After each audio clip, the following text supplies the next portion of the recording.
kesempatan kali ini, saya akan menampilkan video pembelajaran secara daring berbasis sinkronus dan asinkronus menggunakan platform Google Meet yang dilaksanakan pada siswa kelas 6, tema 2, subtema 2, pembelajaran 3 di SD Negeri Rukuk, Kecamatan Kemiri, Kabupaten Purworejo, Jawa Tengah.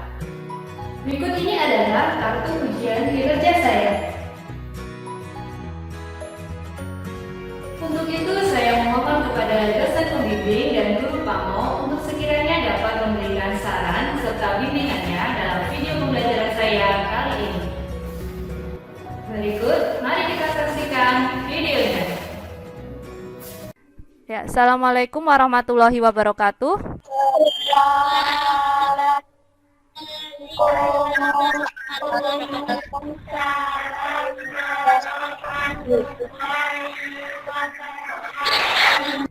Selamat pagi anak-anak. Ya. Semuanya dalam keadaan sehat ya? Sehat, alhamdulillah.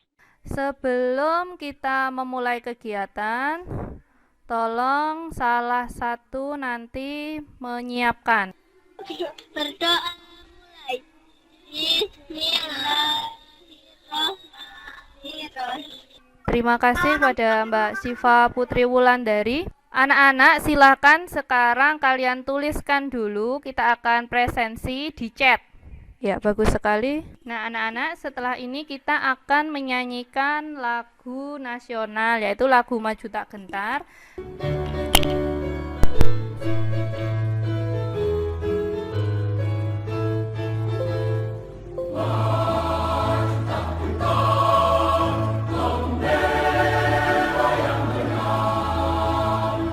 Setelah ini, Bu Guru akan menyampaikan tujuan pembelajaran yang akan kita laksanakan ya.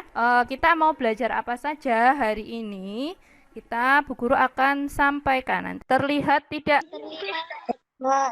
Untuk kegiatan pembelajaran kita hari ini, nanti kita akan belajar tentang yang pertama, menyebutkan informasi penting dari teks sejarah pertempuran Ambarawa, menganalisis kalimat efektif dan tidak efektif dalam suatu paragraf, kemudian membuat peta pikiran. Selanjutnya, menganalisis cara adaptasi berbagai macam hewan, mengevaluasi kegiatan atau peristiwa yang mengganggu adaptasi hewan, dan membuat poster pelestarian hewan. Nah, itu tadi materi yang akan kita pelajari hari ini. Nah, Bu Guru ada video.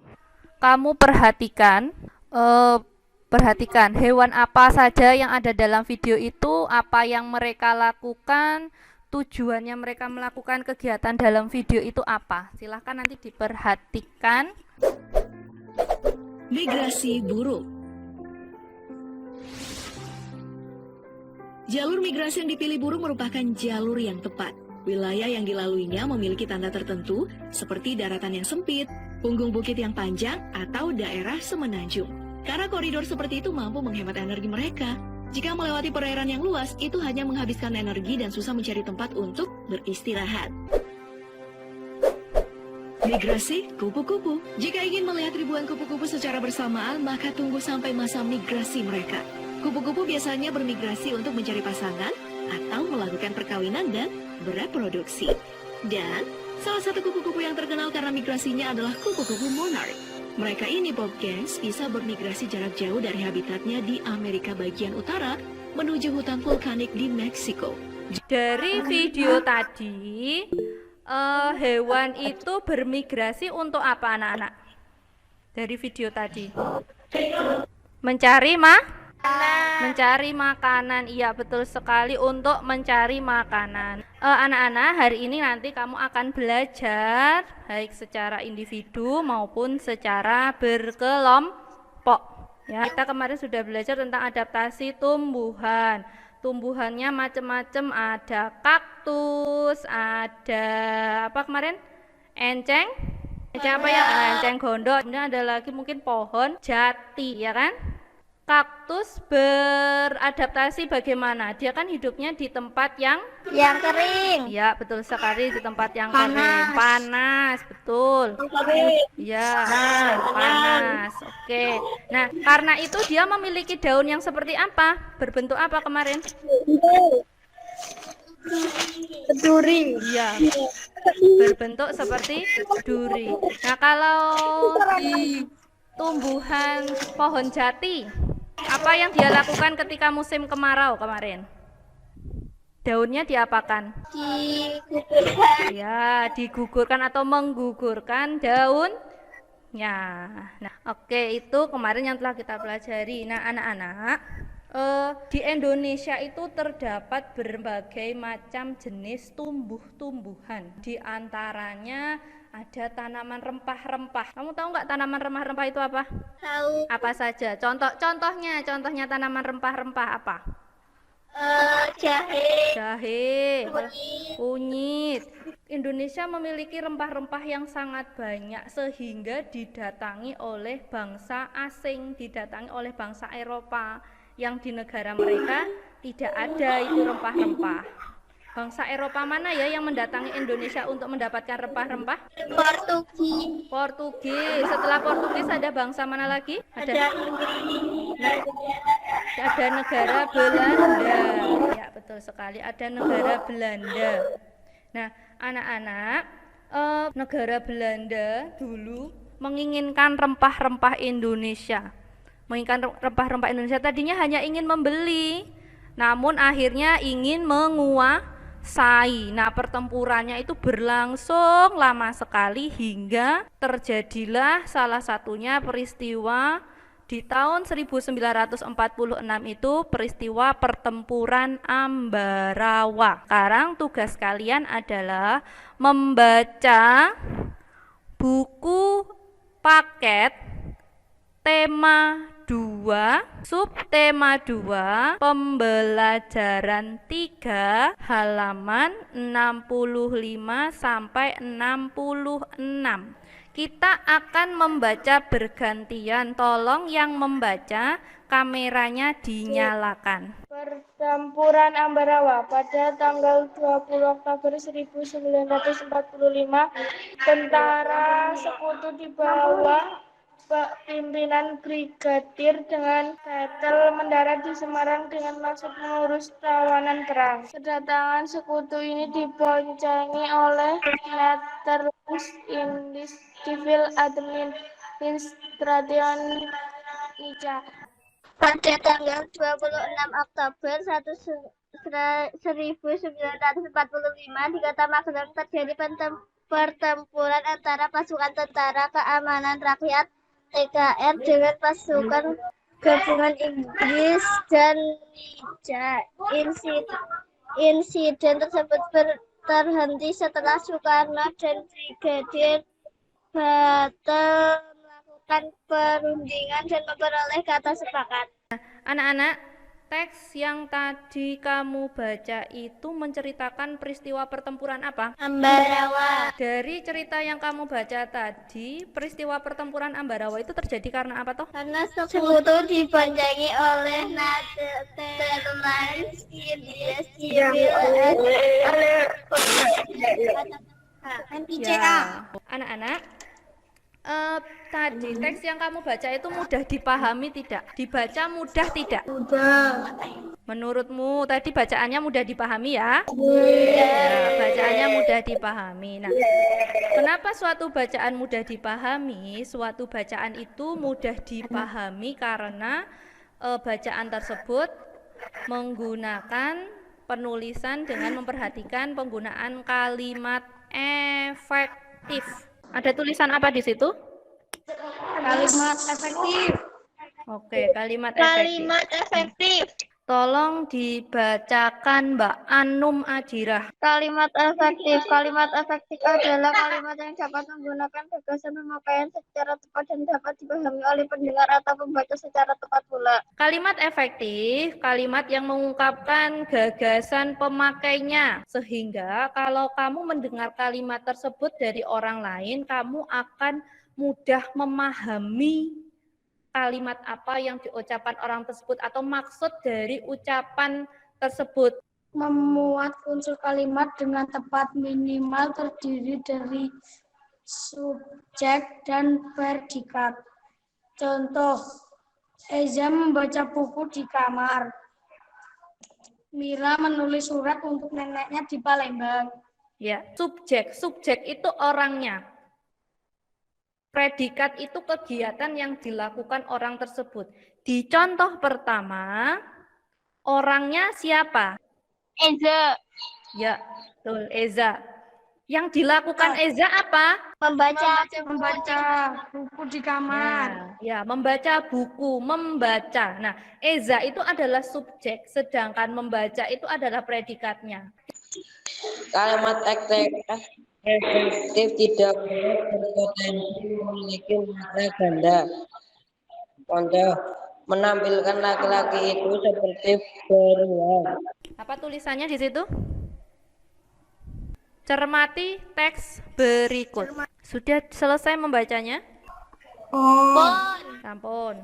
Adakah kalimat tidak efektif dalam bacaan di samping? ada Ada. Yang mana? Pada kalimat apa coba dibacakan? pertempuran yang dikenal sebagai Bandung Lautan Api merupakan serangkaian pertempuran rakyat Indonesia dalam rangka mempertahankan status kemerdekaan NKRI. Peristiwa yang terjadi pada tanggal 23 Maret 1946 ini adalah merupakan peristiwa kebakaran terbesar sekali sesudah kemerdekaan yang dilakukan oleh penduduk Bandung Selatan. Perhatikan, kata kalau tadi yang disampaikan merupakan serangkaian mempertahankan status kemerdekaan NKRI itu masih kalimat efektif. Coba kalian perhatikan kalimat ini. Peristiwa yang terjadi pada tanggal 23 Maret itu.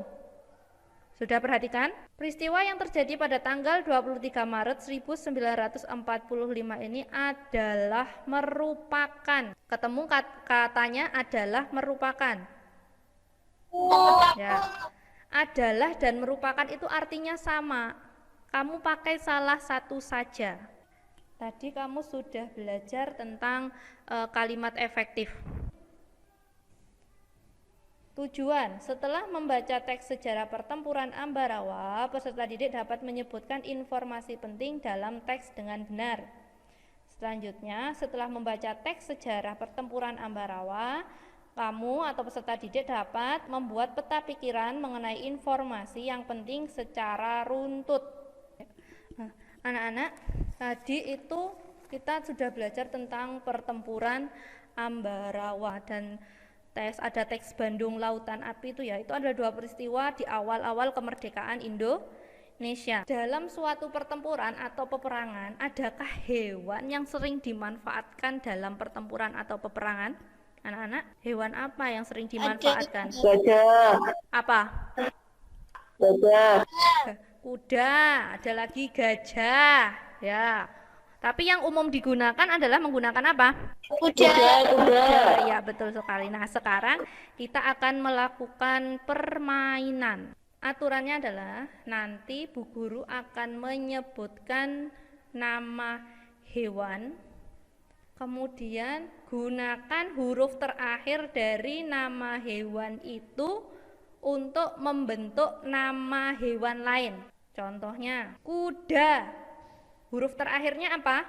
Orang yang Bu Guru tunjuk harus menyebutkan nama hewan lain berdasarkan huruf terakhirnya. Gajah, Mbak Dewi. Harimau, Ika, unta, Bayu, ayam, ya seperti itu permainan. Tadi kita sudah bermain sambung kata hewan, ya nama-nama hewan. Nah, ternyata hewan itu juga seperti manusia. Kalau tadi manusia bekerja sama ketika melakukan pertempuran ya, di teks yang kita baca. Pertempuran itu kan harus dilaksanakan bersama-sama ya, nggak bisa sendiri-sendiri. Kalau sendiri-sendiri kalah. Ternyata hewan itu juga harus melakukan kerja sama. Ingat dengan video tadi pagi yang Bu Guru share, hewan-hewan dalam video tadi kan bekerja sama. Mereka bermigrasi atau berpindah tempat bareng-bareng ya, tidak sendirian. Contohnya burung tadi. Terus apa lagi tadi? Ada apa ya tadi ya? Pinguin. Mereka berpindah tempatnya sendiri-sendiri atau Kupu-kupu. pada kupu-kupu. Mereka pindah tempatnya sendiri-sendiri atau bareng-bareng? Bareng-bareng. Nah, bareng-bareng itu merupakan salah satu bentuk kerja sama. Ternyata hewan bisa bekerja sama seperti manusia. Nah, anak-anak, tadi di bacaan teks pertempuran Ambarawa, seorang pejuang, seorang tentara itu harus bisa bertahan hidup dimanapun dia berada. Punya kemampuan berpikir, punya kemampuan berkreativitas supaya mereka bisa bertahan hidup di lingkungan manapun. Nah, kalau hewan bagaimana? Bagaimana hewan bisa menyesuaikan diri dengan lingkungannya? Beradaptasi. Nah, dengan cara beradaptasi. Nah, iya, dengan cara beradaptasi dengan lingkungannya. Nah, kalau hewan tidak bisa beradaptasi, kira-kira apa yang terjadi, anak-anak?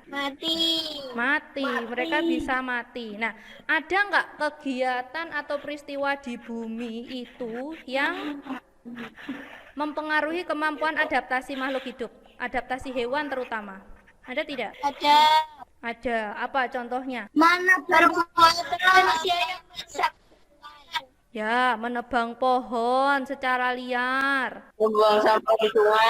Membuang sampah di sungai, ya betul sekali. Itu mempengaruhi kehidupan ikan-ikan yang ada di sungai. Mengotori lingkungan. Ya, mengotori lingkungan.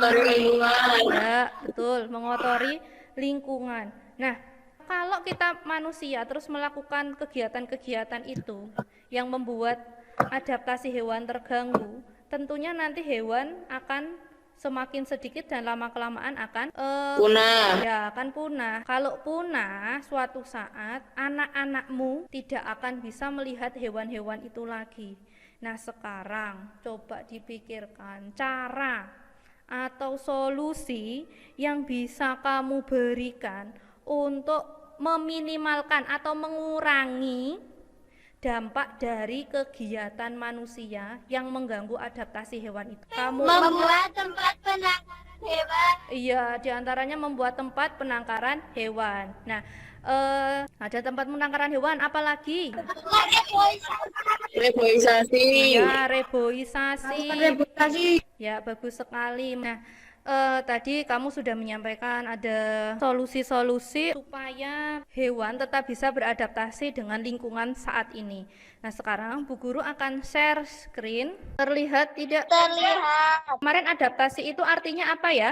kemampuan makhluk hidup untuk menyesuaikan diri terhadap lingkungannya. Ya, betul. Nah, ini tujuan adaptasi. Tujuan adaptasi satu, melindungi diri dari musuhnya atau pemangsa lain. 2, mendapatkan makanan. 3, bertahan hidup. 4, mempertahankan jenisnya. Tujuan adaptasi itu untuk melindungi diri dari musuhnya atau pemangsa lain, entah itu sesama hewan atau dengan manusia. Kemudian mendapatkan makanan. Hewan itu diberikan insting untuk bisa mencari makanan. Tapi kalau makanannya tidak ada, ya percuma saja. Mereka tetap tidak bisa mempertahankan hidupnya. Adaptasi morfologi. Pengertian adaptasi morfologi adalah penyesuaian makhluk hidup melalui perubahan bentuk organ tubuh yang berlangsung sangat lama untuk kelangsungan hidupnya. Bentuk organ tubuh, bentuk bagian-bagian tubuh. Biasanya adaptasi morfologi ini sesuatu yang mudah dilihat. Kita lihat contoh adaptasi morfologi. Ada gambar apa ini? Harimau. Harimau itu makanannya apa?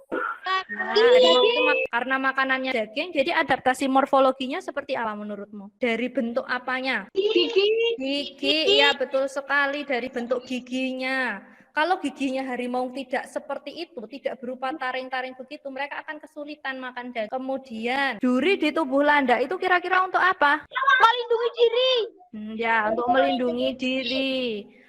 Selanjutnya, untuk paruh dan kaki burung. Sama tidak paruhnya dari tiap-tiap burung yang ada di sini? Beda, bentuknya beda. Kira-kira bentuk paruh yang berbeda itu karena apa toh? Karena sesuai jenis makanannya dan habitatnya. Iya, karena disesuaikan dengan makanannya. Makanannya elang itu daging, makanya dia butuh paruh yang tajam untuk bisa mengoyak daging. Ini nyamuk, kira-kira. Nah, kalau nyamuk itu menggigit apa menusuk kulit ya?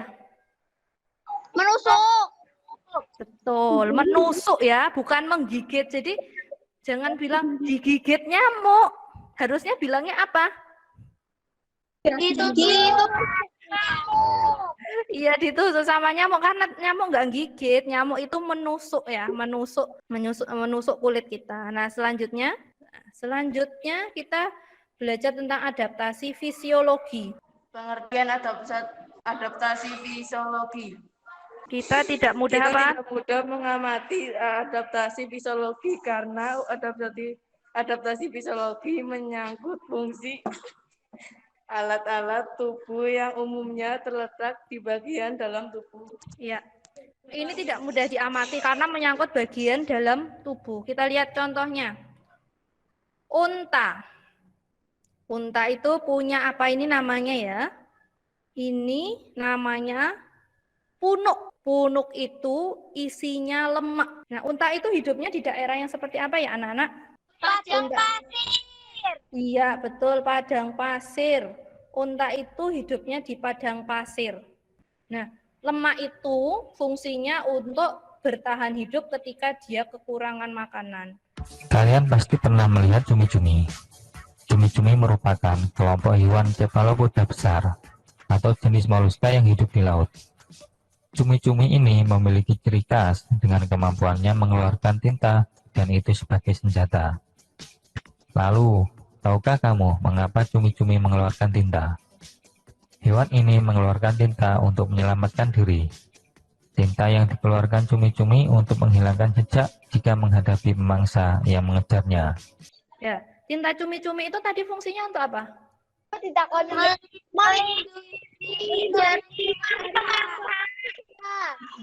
Melindungi diri dari pemangsa. Ya, ketika ada pemangsa, si cumi-cumi segera cepat-cepat menyemburkan tintanya. Nah, tinta itu tadi menyebabkan airnya bagaimana? hitam. Ya, Berubah warna. ya berubah warna jadi keruh. Jadi perhatian pemangsa cumi-cumi ini terhalangi atau teralihkan. Ya. Perhatikan tingkah laku apa yang ditunjukkan oleh hewan dalam video. Ya. Adaptasi ikan buntal. Ikan buntal memiliki beberapa bentuk adaptasi yang cukup menarik. Salah satunya berupa adaptasi tingkah laku, yaitu kemampuan untuk menggelembungkan tubuhnya menjadi lebih besar seperti balon.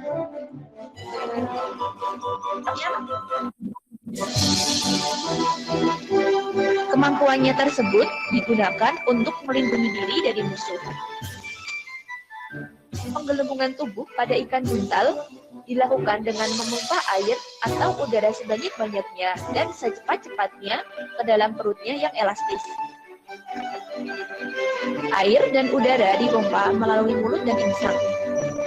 Perubahan bentuk ikan secara tiba-tiba akan mewujudkan predator yang kemudian akan melepaskan ikan tersebut. Itu tadi video tentang adaptasi tingkah laku hewan. Ada hewan apa saja dalam video tersebut? Beruang, terus ikan buntal, rayap. Ya, tadi baru saja yang terakhir, beruang itu untuk beradaptasi di musim dingin dia akan melakukan apa? Hibernasi. Hibernasi itu tidur panjang. Apa yang dilakukan cicak untuk menghindarkan diri dari musuhnya? Cicak dan kadal itu tadi. Apanya? Ekor, ya betul sekali, ekornya. Kalau ikan buntal tadi, dalam kehidupan kita itu ada kegiatan manusia atau peristiwa yang bisa mengganggu adaptasi makhluk hidup. Tadi kamu sebutkan ada peristiwa ya membuang sampah di sungai, ya menebang hutan secara liar. Ya itu tadi beberapa kegiatan yang kamu sebutkan. Nah, kita lihat apa betul seperti itu? Ada peristiwa entah itu yang dibuat oleh manusia atau peristiwa alam yang membuat hewan itu tidak bisa beradaptasi. Bu Guru akan munculkan simulasi ya. Diperhatikan. Terlihat gambarnya? Terlihat Ada gambar apa? kelinci. Kelinci. Kita lihat ya, apakah betul ada hal-hal yang mengganggu adaptasi hewan, baik itu di alam maupun oleh perbuatan manusia. Kita lihat. Lihat, di situ ada berapa kelinci, anak-anak? Ada satu. Kita beri teman. Makanannya bagaimana? Rumputnya di sini banyak atau sedikit makanan kelincinya? Banyak. Kita beri teman dulu ya. Apa yang terjadi ketika diberi teman? Apa yang terjadi dengan kelincinya? Tadi kelincinya dari berapa menjadi berapa? Dari satu menjadi banyak. Ya, jadi satu, kemudian ditambah ada temannya, kemudian sekarang menjadi banyak. Itu selain karena berkembang biak, juga karena makanannya yang banyak. Coba sekarang kita kurangi makanannya. Misal makanannya berkurang karena rumputnya terlalu banyak diambili oleh peternak untuk makanan sapi, untuk makanan hewan-hewan ternaknya. Kita kurangi ya. Kelinci yang dari sebanyak ini tadi apakah berkurang atau tetap? Apakah tambah banyak atau berkurang kira-kira? Berkurang. Berkurang kenapa? Ini kan ada tumbuhan. Banyak tambah lagi. Coba kita lihat. Tuh, tinggal satu. Menurutmu karena apa, anak-anak? Kita lihat lagi ya, kita coba lagi. Kita ulangi. Lihat rumputnya. Kamu lihat rumputnya? Kalau kita kasih teman, kalau kita beri teman, kelincinya akan tambah banyak.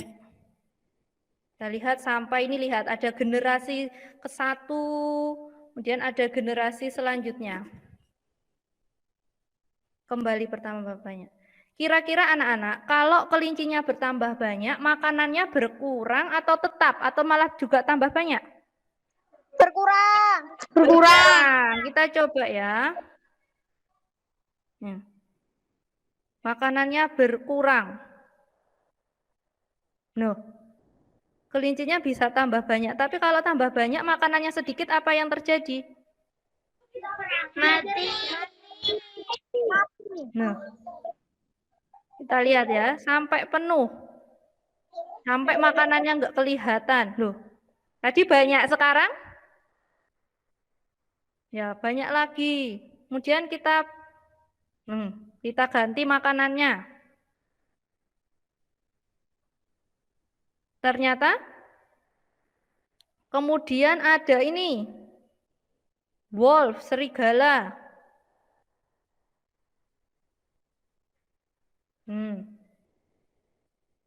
Apa yang terjadi ketika ada serigala?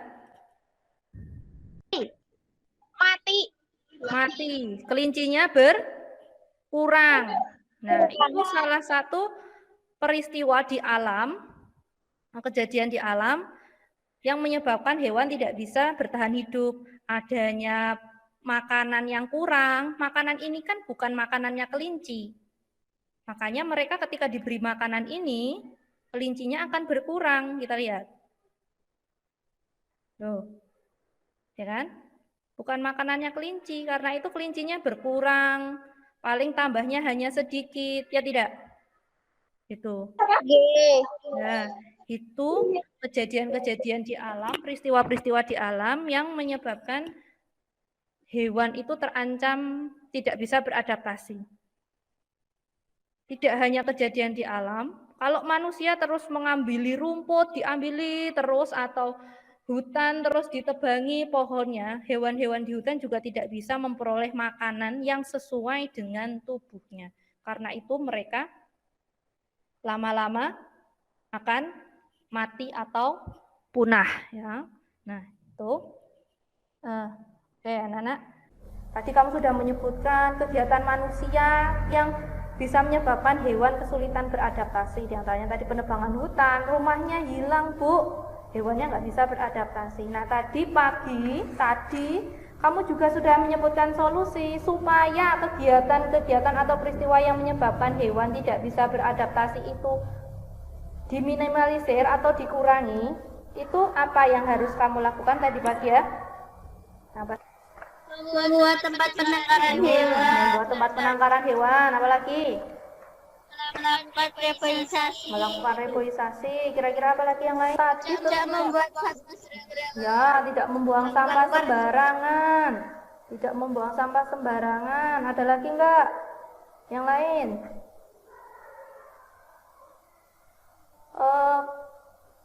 Manusia itu kadang melakukan perburuan liar ya.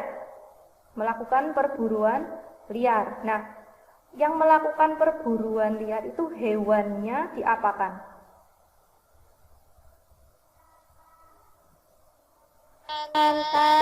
terus dibawa ke rumah. Nah, dipelihara.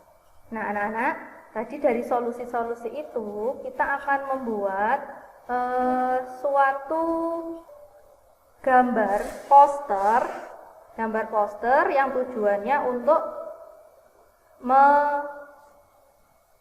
meminta atau mengajak orang-orang di sekitar kita untuk bisa menjaga agar hewan tidak punah.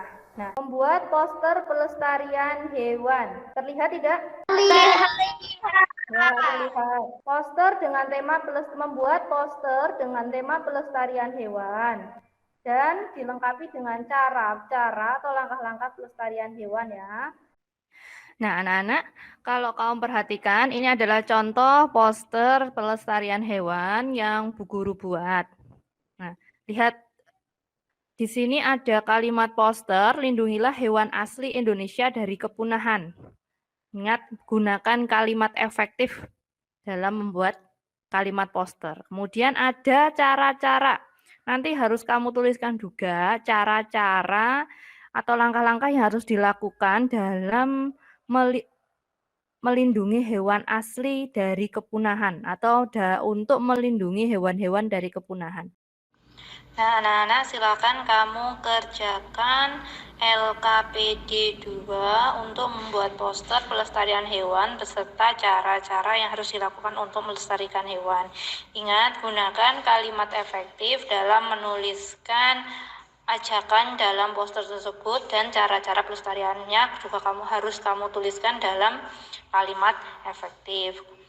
Berikan gambar yang menarik dan juga warnai gambarmu dengan warna yang menarik sehingga orang lain akan tertarik untuk melihat poster yang kamu buat. Selamat mengerjakan tugas. Jika ada kesulitan, silakan boleh bertanya melalui. Nyalakan kameranya, posternya ditunjukkan. Semua yang sudah jadi ditunjukkan saja, apapun hasilnya. Ya, bagus sekali. Nah, tolong sekarang dipresentasikan. Cara pelestarian hewan. Pertama, lakukan reboisasi. Mencegah pemburuan liar. Membuat tempat penangkaran hewan. Ya. Limbah ke sungai. Ya, bagus sekali. Nah, itu tadi bagus. Mereka. Ya, bagus sekali. Nah, Assalamualaikum warahmatullahi wabarakatuh. Saya Siva Putri Wulandari dan Kurota Ayun akan mempresentasikan poster yang telah kami buat. Bertema, lestarikan hewan agar tidak punah. Kita harus melestarikan hewan-hewan langka menggunakan beberapa cara, contohnya melakukan reboisasi, tidak memburu hewan langka, membuat tempat penangkaran hewan, dan tidak membuang sampah sembarangan. Sekian, terima kasih. Wassalamualaikum warahmatullahi wabarakatuh.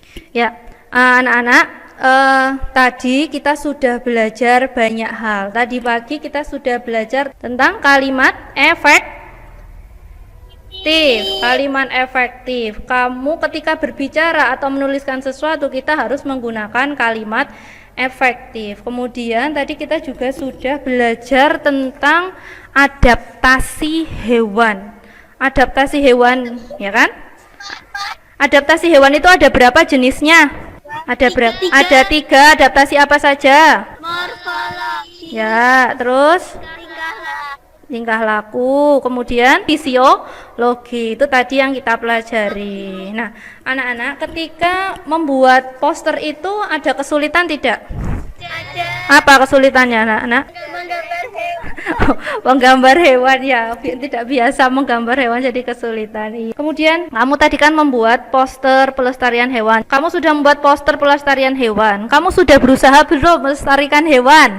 Nah, mulai sekarang berarti kamu harus melestarikan hewan, meskipun caranya sederhana. Kan Bu Guru ulangi ya. Kelihatan belum layarnya? kelihatan. Nah, nanti Bu Guru akan bagikan link untuk evaluasi hari ini. Ini evaluasinya seperti ini. Join the game. Kamu masukkan namamu, misalnya Dita. Nama lengkapmu ya. Kemudian oke. Oke. Nah, langsung akan muncul gambarnya. Akan muncul pertanyaannya.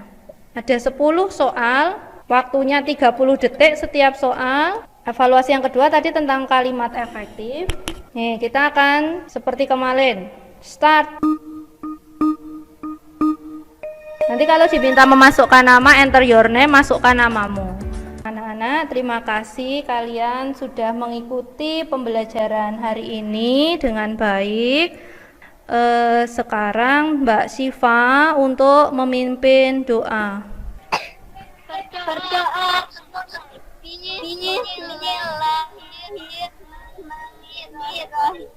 Anak-anak, Bu Guru tutup pembelajaran hari ini. Assalamualaikum warahmatullahi wabarakatuh. Demikian tadi video pembelajaran yang telah saya laksanakan. Semoga video tadi bermanfaat untuk Bapak Ibu semuanya. Assalamualaikum warahmatullahi wabarakatuh.